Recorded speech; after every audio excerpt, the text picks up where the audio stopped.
Lo prometido es deuda. Camionetas polvorientas, especial Dakar. Pero hay que tener a alguien que sepa, por eso está aquí Manu Rodríguez. Lo primero, deciros feliz año. Espero que os haya gustado Lucas Cruz, que estuvo ayer, le vamos a tener en 4 programas.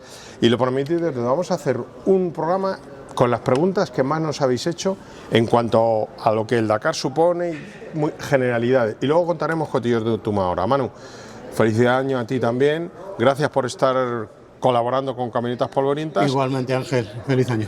Y entonces te pregunto lo primero, la primera pregunta, vamos directos porque no te andamos muy sobra de tiempo. ¿Por qué el Rally Dakar ya no se disputa en África?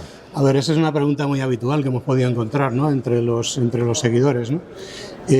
Lo cierto es que tras la traumática suspensión que hubo en el Rally Lisboa-Dakar del año 2008, con todo allí dispuesto, con todo preparado, bueno, habría que retroceder apenas unos días en el tiempo para ver que hubo un atentado terrorista en Mauritania que afectó a una serie de turistas franceses, 4 de ellos fallecieron, de una misma familia, y bueno, a raíz de eso todo se desató de golpe. Y mira, tenemos aquí, sí. Te interrumpo, que tenemos aquí al casero. Alberto Dors nos deja las instalaciones de COE para hacer estos especiales Dakar. ¿Estáis a gusto? Sí. Estamos fenomenales. Mira, sí, mira para allá. No, ya nos ha dado de desayunar y de almorzar, entonces yo creo que ya no podemos abusar más. ¿Qué tenemos de menú? ¿Voy a seguir trabajando? Venga, ¿qué tenemos de menú? Empezamos a cero todos. Joder. Dinero, empezamos a cero. Vale, pues venga, a funcionar. Gracias, Alberto. Sigue. Decíamos que se desató todo ya el día 3 de enero de 2008, estando todos los vehículos ya verificando en Lisboa. Primeramente declaró ante esa amenaza terrorista que estaba latente, que estaba en el ambiente. El equipo KTM oficial se retiró en pleno. A continuación se suspendieron las verificaciones técnicas. El equipo Volkswagen se retiró en pleno también, quedaba todo en el aire, y finalmente la organización tuvo que tomar la decisión de anular la prueba. Era una decisión bastante traumática, pero lo cierto... Todavía trae cola, ¿eh? Todavía sigue trayendo cola, pero lo cierto es que en una edición que tenía nada menos que 8 etapas que pasaban por Mauritania, haber tratado de anular o neutralizar esas etapas para tratar de pasar, el hecho es que ya estaba cortada el itinerario entre norte y sur y no se pudo hacer otra cosa. Entonces fue una decisión. Paralelamente, los sindicatos de la televisión francesa también dijeron que no iban a mandar a sus trabajadores, y esta carrera sin televisión no tenía sentido. Y bueno, yo creo que fue un poco un impacto, sobre todo para el Producto Interior Bruto de esos países, porque la carrera pagaba por estar ahí. Se hicieron 2 paralelas en Hungría y en el Park Rally que se hizo en Portugal, un poco por compensar, pero el caso es que nos fuimos de ahí. Y nos vamos a, que veo aquí, una pregunta al hilo de eso. Nos preguntan que por qué se llama Rally Dakar si no terminan Dakar. Bueno, eso es también muy cuestionable. Yo, a mi criterio, creo que es la decisión más importante y más trascendente que tuvo que tomar ASO, porque era seguir manteniendo el nombre, era el nexo de unión para preservar la identidad de la franquicia y para hacer que toda su historia y toda su trayectoria continuara ligada al evento. Una vez que dejaba África, esa fue la decisión que tuvo que tomar. Cierto que Dakar, la palabra Dakar, el nombre Dakar, estaba ligada en las 29 ediciones anteriores que hubo, hasta en 27 veces la carrera transcurrió por ahí, tan solo en 2 ocasiones. En 1992 y en 2003 fue cuando la carrera no pasó por Dakar. Entonces, la importancia de la palabra Dakar era crucial. ¿Cuál era la forma de seguir vinculando el evento, el nuevo evento que se trasladaba a América del Sur? Pues el seguir manteniéndolo. Otra cuestión, el no haberlo mantenido, para ellos como empresa, porque es una visión empresarial la que tuvieron que aplicar, hubiera sido volver a partir de cero, e incluso, Ángel, dejar la puerta abierta a la competencia, porque la competencia sí actúa. Sí, porque el Africa Race se sigue haciendo sin ningún problema, sin ninguna... De hecho, Peter Hansel este año está en el Africa Race, tienen muy pocos inscritos, bastantes en motos, pero la carrera se sigue haciendo. Es más, yo diría que tienen el nombre registrado, de hecho lo defendieron mucho, y Senegal como tal no tiene ni bastante, tiene con lo que tienen como para andar peleando por el nombre suyo. Se van a América, donde empezó a cobrarse dinero. Se hicieron varias ediciones ahí con muchísima afición. A los españoles les vino muy bien porque no había barrera idiomática mínima. No hay que olvidar que esta carrera es francesa. Y siguiente pregunta, ¿por qué el Dakar se fue de América del Sur? Esa es otra pregunta también que nos hacen, aunque bueno, ciertamente está bastante reciente, ¿no? Porque la salida del Dakar de América del Sur fue en el año 2020, el año de la pandemia. El tema de la pandemia nos queda ahí como fecha prefijada, ¿no? Entonces, ¿por qué abandonó aquella zona? Pues nuevamente por la inestabilidad política de los países de la zona.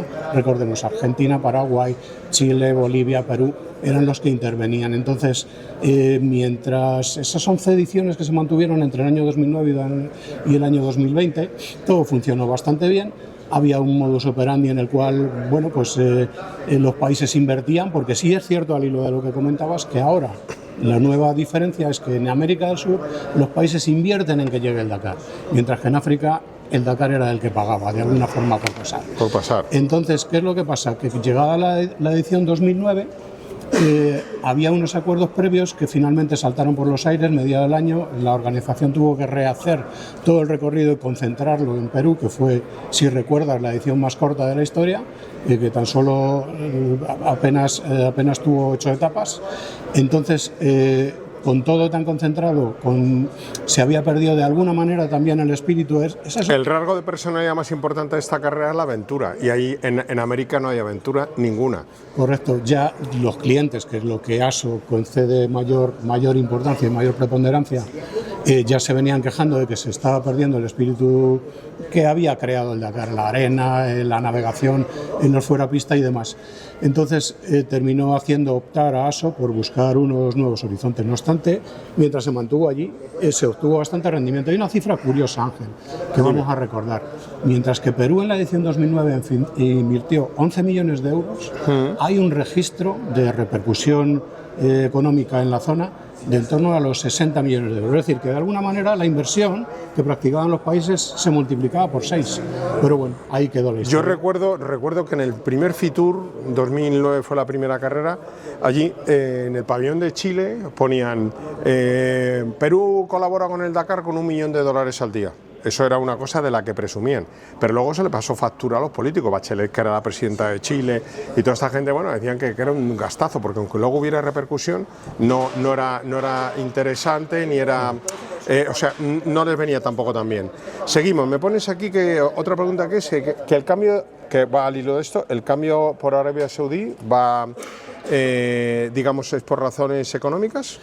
Bueno, tuvieron gran importancia, aunque no exclusivamente. ¿Qué es lo que garantizaba Arabia Saudí? Bueno, primeramente tenemos que decir que Arabia Saudí es un país que en ese momento estaba practicando una apertura en el sentido de acoger una serie de eventos que pudieran publicitar de alguna manera su imagen al mundo. Y esa apertura venía registrándose con competiciones de golf, con competiciones de tenis. Empezaron a albergar también el fútbol, la Supercopa Española, la Supercopa... Tienen todo. La albergaron allí. Fórmula 1, motos. Correcto, la Fórmula 1 empezó en Jeddah en el año 2021 y ese año empezaron a albergarlo. Entonces, ¿razones económicas? Claro que las hubo. Había una cantidad importante, un contrato de 5 años que mantuvieron desde el año 2020, se ha renovado este año.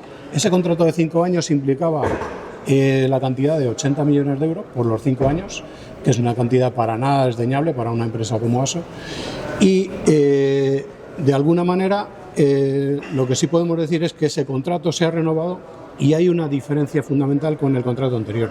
Y es que ahora el nuevo contrato por 5 años hasta el año 2009 se desconoce o no, de momento no se ha hecho pública la cantidad. Pero, me extraña que no te hayas enterado, pero bueno, te perdono. Bien, pero la diferencia que implica es importante, es que ya Arabia Saudí ya no tiene la exclusividad. Quiere decirse que ahora está abierto a los países del entorno, recordemos. Bueno, hay países que se llevan fatal, con Qatar se iban a matar. Qatar, tenemos Emiratos Árabes, tenemos Irak, tenemos Jordania. Omán es un sanatorio, pero Yemen tiene sus cosas. Yemen tiene muchos problemas también. Entonces, bueno, pero de alguna manera la cuestión geopolítica siempre es algo que está ahí latente en el Dakar. Vale. Sí que es cierto también que cuentan con el patrocinio de Aramco. Aramco es omnipresente y que también está presente en la Fórmula 1 y es una de las piezas fundamentales, la petrolera nacional de Arabia Saudí. Al hilo de esto se me ponen aquí que si volverá alguna vez a África el Dakar, que la carrera, el Africa Race se sigue haciendo, pero Dakar como Dakar volverá. Yo creo que también el salir corriendo de ahí les creó un caldo de cultivo ahí con mucho enemigo que no les quieren ni ver. Tienen que saldar cuentas a lo mejor. Cierto, hay una relación amor-odio. A ver, lo que podemos certificar como cierto es que a corto plazo no va a volver. ¿Por qué? Porque hay un contrato pendiente de cumplir hasta el año 2029, de 5 años. A medio plazo, es decir, esos 10-15 años, los problemas geopolíticos y problemas de seguridad que planteaba la zona africana no creemos que vayan a estar resueltos.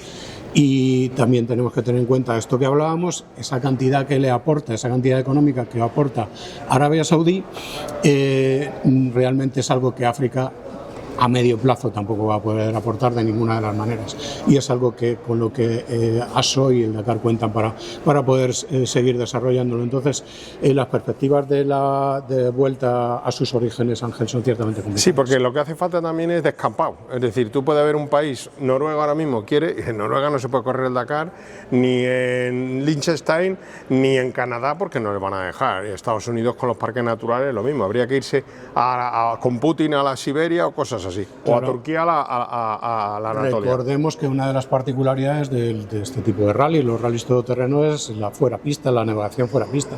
El espacio abierto. Es decir, que es una carrera que se mantiene sin rutas cortadas al tráfico rodado habitual. Entonces eso, hay muy pocas zonas geográficas que lo permitan, que puedan hacerlo efectivo. Siguiente pregunta, ¿quién organiza el Rally Dakar? Que es la ASO, son casi dos. ¿Cuánto gana la ASO con el Dakar? Bueno, ASO responde es el acrónimo que responde a las iniciales Amaury Sport Organisation, que es una empresa francesa que proviene de una raíz que es el grupo editorial, el grupo Amaury, que tiene a cabeceras tan importantes como Le Parisien, como L'Equipe, como France Football, Ángel, la que edita tan polémicamente todos los años. Sí, que le da el Balón de Oro. Bueno. Correcto, el Balón de Oro. Entonces, bueno, ASO surge en el año 1992 como fusión de dos empresas, la Société du Tour de France y TSO, que era Thierry Severin Organización, que era la organizadora original desde el año 1979. Nace una gran empresa con respecto a ello y es decir que es una empresa que se dedica a organizar eventos que en aquella época era el grupo editorial prácticamente quien lo sostenía, sí, pero que ahora mismo ellos tienen una potencia tremenda porque han ido acaparando muchos deportes en ciclismo. El Tour es la médula de la ASO. Correcto. Se hablan cifras por ahí donde el Tour de Francia prácticamente es el 70% de los ingresos de esta Francia se paraliza con el Tour. Tiene eventos de tipo de ciclismo muy importantes, Tour y Vuelta, porque el Tour ASO compró a Unipublic la total participación en la Vuelta a España es de ya a partir del año 2014. Tiene a dos de los 5 monumentos de las grandes clásicas de ciclismo de Europa Central, a Lieja-Bastogne-Lieja y París-Roubaix. En motor tiene Dakar, ahora mismo ha cogido recientemente el W2RC, el Campeonato del Mundo de Rally todoterreno. Sí, es el gestor del Mundial. Tiene competiciones de tenis, de golf, de vela, la Maratón de París, la Maratón de Barcelona también lo organizan ellos, entonces ciertamente es una empresa muy potente. Entonces, ASO se nutre, su línea de negocio se nutre de los patrocinios, de la venta de los derechos y ya en menor medida del merchandising. Bueno, también por supuesto de la explotación de los más de 90 eventos deportivos que congrega. Se hablan de cifras totales de facturación de ASO de en torno a 230 millones de euros anuales, de los cuales también, bueno, esto es algo que está en la prensa económica, ¿no?, que tiene unos beneficios globales de en torno a los 70 millones de euros al año. Por dar una cifra, decir que concretamente el Dakar, desde su traslado a Arabia Saudí, mejoró su cifra neta de beneficios en torno al 30%. Claro. Hablan de 1,2 millones de euros de beneficio neto en Perú en la última edición, mientras que la edición 2001 en Arabia Saudí ya rondaba los 2 millones de euros de beneficio, que no son cifras que se ganen todos los días. Bueno, ¿cuál ha sido, otra pregunta era, cuáles han sido los momentos más críticos del Dakar? Sí, esta es una pregunta muy genérica que nos hacía aquí también la gente y la hemos reunido un poquito todo en uno. Los eventos más conflictivos para el Dakar tienen un número. Son el número 34, que es el número de fallecidos. De una forma u otra. Claro, recordemos que estamos a punto de iniciar la edición número 46, es decir, en 45 ediciones anteriores ha habido 34 fallecimientos. Datos curiosos acerca de esto. El 70% son participantes en moto. Es decir, de los 34, 24 son motoristas. Los coches a media se la juegan más que ninguno. Claro, correcto, es donde más riesgo existe. Son cifras, realmente está contrastado. 3 fallecidos en coche, 2 en camión, 5 en asistencias. También hay otra cifra que es a muchos de los odiadores del Dakar, porque es que también tiene su nómina Sí, claro. de odiadores, son los 47 fallecidos en cuanto a víctimas colaterales. Bueno, esto engloba aficionados, engloba prensa y también transeúntes, lo cual en África era un problema, Sí. era un problema bastante grave y que dio lugar a una serie de movimientos. Cuando se iba por contrarios a Alto la Volta, lo que hoy es Burkina Faso y parte de Níger, y eso era ya bastante. Atravesaban pueblos y había mucha gente, barreras de gente, como todavía se ve en el safari, que todavía se corre. Correcto, pero hay ciertas fechas también que son resaltables en cuanto a momentos problemáticos fundamentalmente condicionados a la geopolítica. La primera fue en el año 1983 con el extravío de Mark Thatcher, del Bueno, del pero hijo eso de la también le Premier. vino muy bien, ¿eh? Sí, correcto. Le rebotó en forma de que era repercusión publicitaria. Todo el mundo hablaba de la carrera, que hay un argumento muy gordo de la carrera, que ahora mismo ni tenemos Fórmula 1, ni tenemos Mundial de Motos, ni tenemos Mundial de Rallys, entonces en enero no hay nada y finalmente es una época muy buena. Sigue para destacar.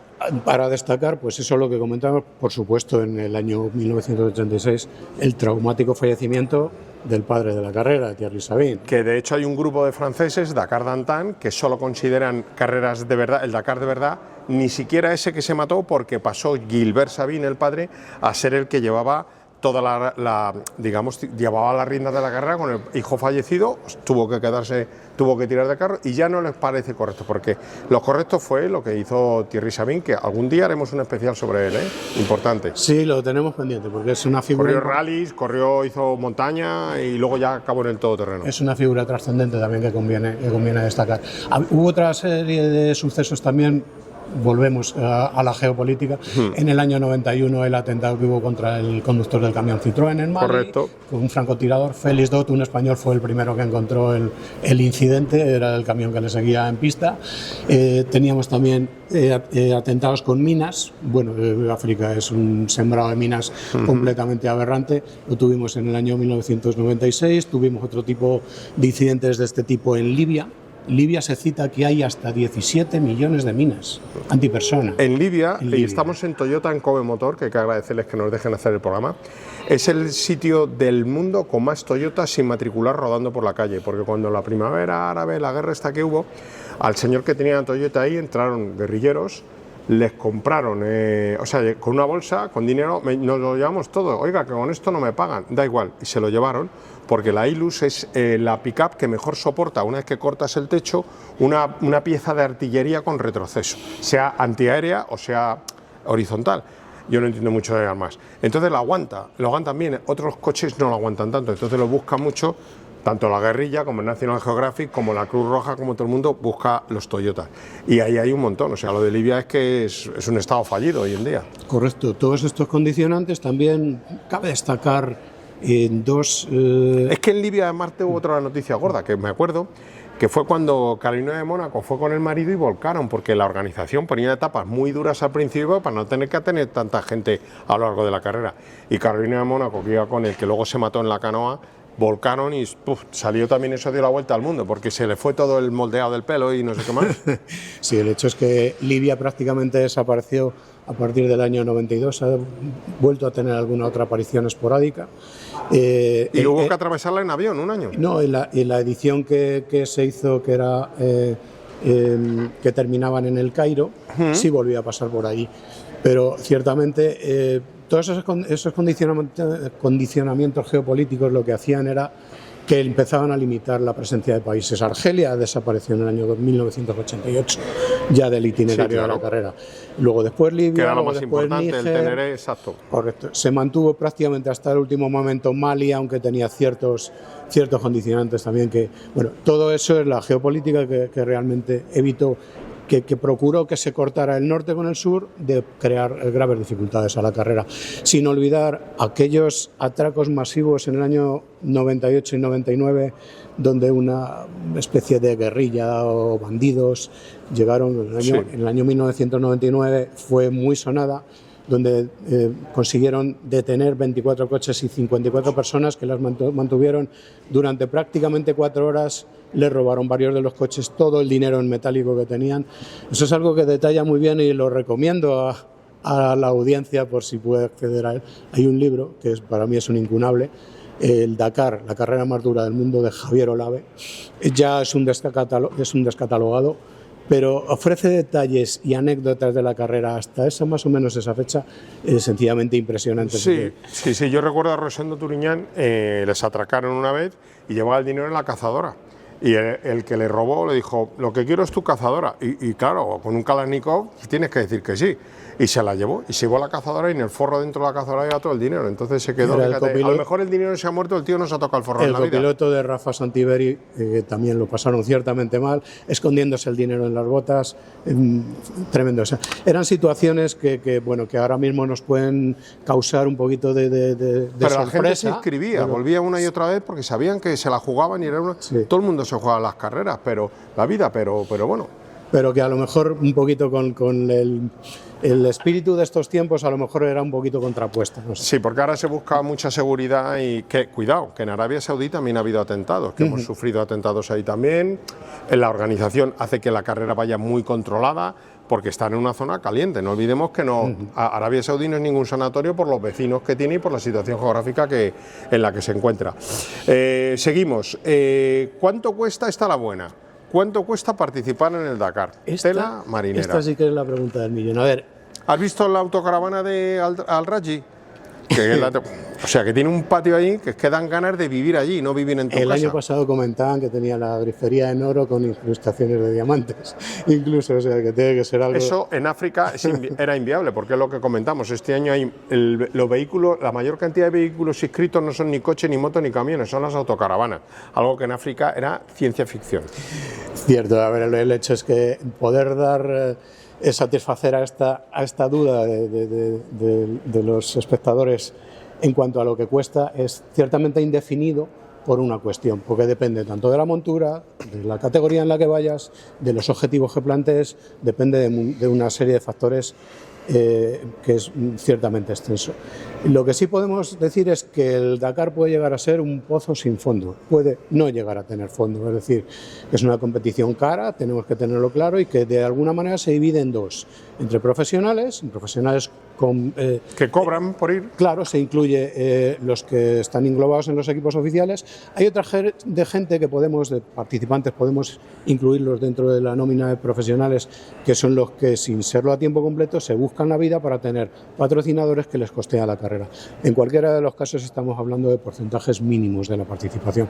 El resto son personas que, o bien porque son profesionales de alto rango, de alta graduación, empresarios que pueden permitirse realmente ese tipo de gastos, son los que engloban prácticamente el grueso de la carrera. Es que la disciplina tiene un argumento, es decir, un señor con todo el dinero del mundo, es decir, Elon Musk, que por lo visto es el hombre más rico del mundo, no puede correr en Fórmula 1, porque hay veintitantos coches con veintitantos señores súper cualificados y tal. El Mundial de Rallys tampoco, porque hay gente que, roban pera, el otro, gente que conducen como fieras. Pero aquí sí, aquí en cualquier carrera de Rally Raid tú pagas tu inscripción, tú vas con tu coche, tú cumples la normativa y estás en la salida, estás en el mismo parque cerrado que todos los grandes campeones. Y eso atrae mucha gente con dinero que quiere vivir una experiencia y decir, yo estoy aquí, estoy con el mejor, pero aquí estoy yo 3 metros más para allá, cosa que en otra disciplina es impensable. Correcto, eso es la característica de ser una prueba pro-am, que diría un cursi, en este caso, que mezcla profesionales y amateurs.